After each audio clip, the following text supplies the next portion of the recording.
asalaamaaleykum sama gars yi Ousmane Sonko laal na li ñëpp doon ragal a laal mooy wàllub corruption bi ci tali bi ak ci visite technique bi 22 mesures yi fi état bi fi nekkoon wàccoon ci wàllu transport ngir limiter accident yi nañ ko càmbar ba xam lépp ñu ngi koy topp waaw wala déet loolu la bëgg. wax nañ it ci affaire parc automobile bi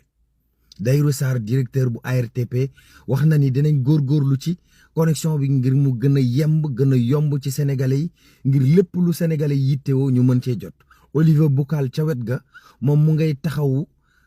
thème étudiants yi ngir ñu bokk ci benn compétition boo xam ne ñoom ci seen bopp ñooy ut ay xeltu yu ñuy moderniser li nga xam ne moom moo di administration sénégalaise bi waaw. Assemblée nationale dañ koy tas mbaa duñ ko tas lu ci mënti am fii ak fan di ngeen ci xam lu leen leer ñoom assemblée nationale ñoom ñu nga dajaloo ci waxtaane déclaration de politique générale. Mimi Touré yoon wàcc na ko mu dem waaye ay avocat am ba tey dañu jàpp ne dafa ay avocat Mansour Faye dañu jàpp ne ba tey dafa diffamé kii ñuy wax Mansour Faye waaye yoon wàcc na ko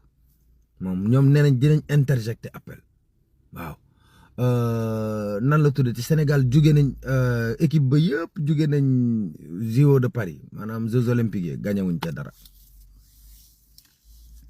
muñ rek coow du jëb Issa Ayatou génn àdduna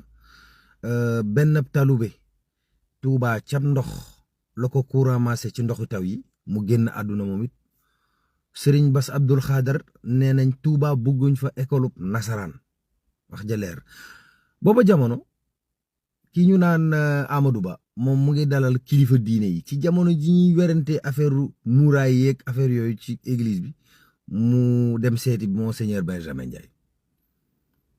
sëriñub Darou Mouhty bi sax dem na seeti moom Amadou Ba